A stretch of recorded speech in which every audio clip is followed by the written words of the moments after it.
Alright, first package to come in. Coming from JDM OEM deal. Yeah. So they apparently ship JDM stuff. Yeah, so I get asked a lot where I get my stuff from. There's one of them. That's where I got this. First part to the 6-speed swap, I'm assuming is the tranny mount.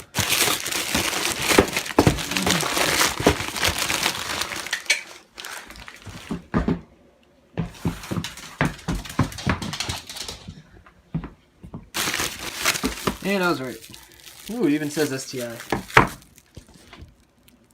Genuine OEM marker paint marker thing. So here's what transmission mount looks like. Very similar to the WRX 5-speed. However, I believe the WRX 5-speed is about a ½ inch taller here, which means the transmission will set up taller, which means the transmission might hit the drive shaft / transmission tunnel of your car's chassis, which is no bueno. So you're gonna need this. I picked mine up for 60 bucks. Obviously used, it's off a JDM car. They go for about 60 to 100 bucks. But at 100 bucks, you may as well just upgrade to a stiffer one. Anyways, step 1. Transmission mount. Alright, so I believe this is the rear differential. It is an R160. I already have an R160 in my car. The difference is this is a 3.9 ratio, whereas mine's 3.54. So it was easier and, in my opinion, cheaper just to buy a used 390 ratio, and I'll just you know, sell mine or keep it for later use for another project that we'll talk about someday. As for now, really, the most annoying package. I mean, garbage can. All right.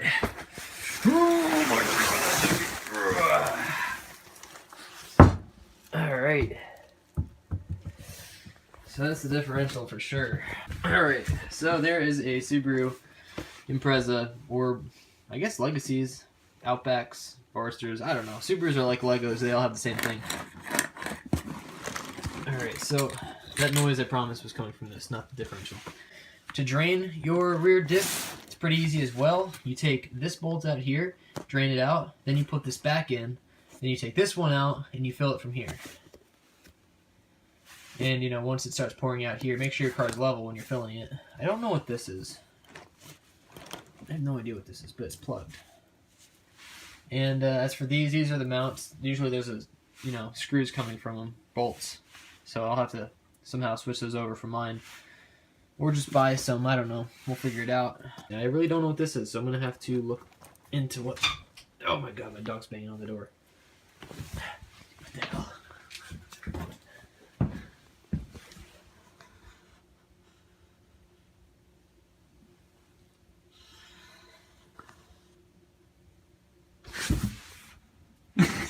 Alright, so I think this is a breather to prevent too much, I want to say crankcase, like differential housing pressure, maybe? So when it gets hot, obviously things expand and get hot. Maybe this is to prevent pressure, because I just took it off. I can't get it off. There we go. So, took it off. You can see right in there. And this thing, I don't know, it kind of looks like it has a filter. Like it would be a filter. So yeah, that's what I'm thinking. So yeah, anyways, I gotta take this thing apart. Check it for healthiness. No more noise. Besides this stupid thing right here. I'm trying to keep it still. Not a noise, not a noise at all. Good. I'm happy. So at least we know that nothing's like completely ass broken on this thing. Like it won't even turn. It's not seized or anything. And this fucking, what is this? I don't even know what this is. Why is this? Is this like a price tag that used to be here or something? Anyways, yeah, good shape. It turns and it doesn't like bind up or anything. All right, so taking these back bolts off of a differential that's out of a car can be difficult. Easy way to do it is put it up against a wall or a stair so that it can't turn. Put a weight next to it so that, again, helping it from turn. And put your boot on it like that, again, so it can't turn. You get your breaker bar. They just, I I don't know what the name of these bolts are. They're just squares though. You put this in, and then you lift it up, turn it. Once you break it loose, it should be easy to come off. But like I said, these are the two that we needed to get off. Just the drain plugs. Alright, so never mind the messy basement. And then to drain this outside of the car easily, just elevate it. Get cardboard down in case you spill. Get your bucket here. Lastly, again, even when it's in a car, this is how you do it. You take this bottom bolt out, you drain it until it stops coming out. Put this back in, make sure it's tight. Don't over tighten it though, because you will strip it. And then take this one out. Got to get a flexible funnel or something, and you need to pour it in here and keep pouring it in here until it starts pouring out of this hole. So that's how much fluid you'll need. So anyways, enough talking. We are going to take this bolt out. Completely dry, so there's no oil in it at all. Alright, so here's our drain plug. There's a few things. That is a piece of metal right there. Just run your fingers along it. There's another piece of metal. Keep feeling, keep feeling.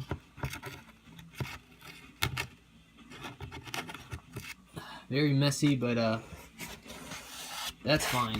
That's normal. This differential has 58,000 miles on it. Mine has 140 something.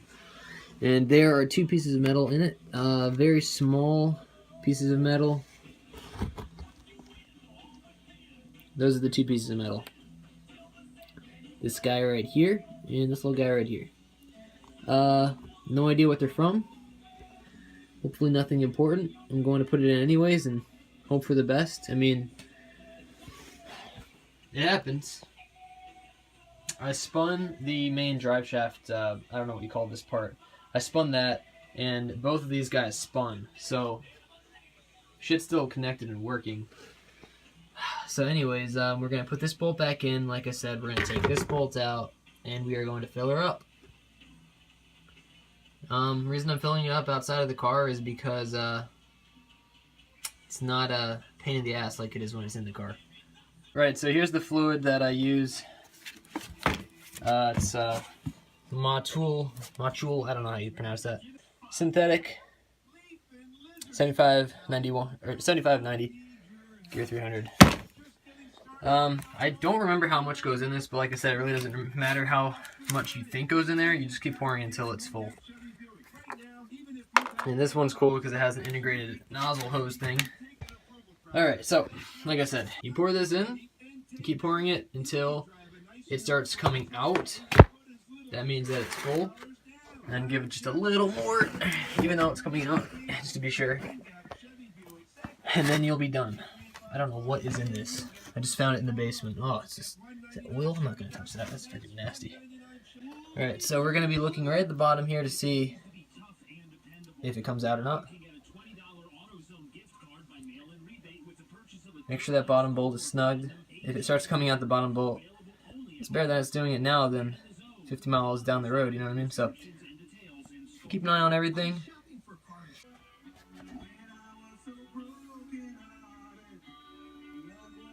Alright, it's starting to pour out pretty consistently now.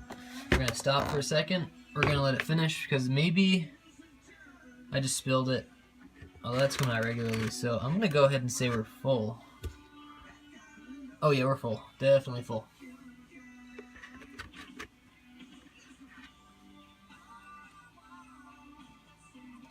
So yeah, get a rag, clean it off, clean up the inside of the thread so that this has a good seal.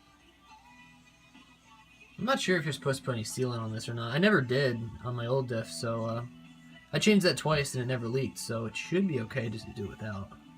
Alright, it is full. So we're going to get that cleaned up, bolt in, and we will have a full, ready-to-go differential. Alright, bolts are snugged up. You know, don't over-tighten them. If you're using a breaker bar, just be careful.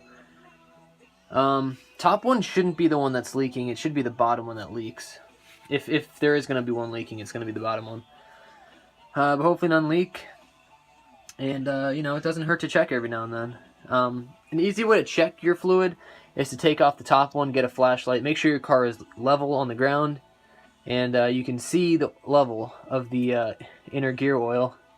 The oil should be right at the bottom of this bolt. If it isn't, it's a little lower, top it off. Doesn't hurt. And anytime you change it, like I said, take this out and make sure you check the magnet. If you have little pieces of oil or metal, like these little guys, I'm pumped. This is a big part right here.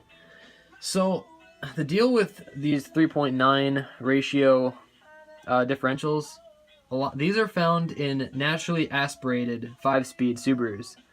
They are not found in automatics. The automatics, I believe, have like a 4 to, like a 4 ratio. I don't know what the point would be, 4.11 or 4.4. I don't remember.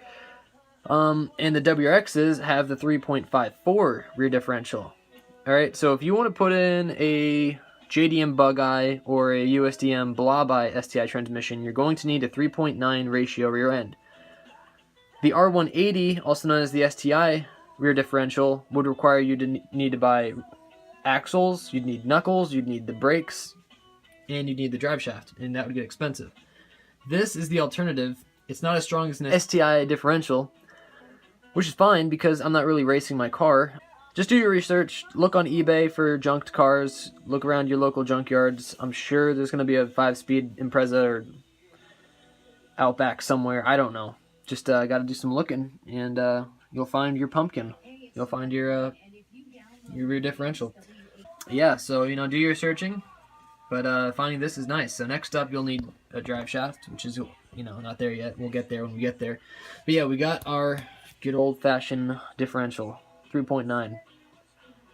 I'm pumped. We're getting closer.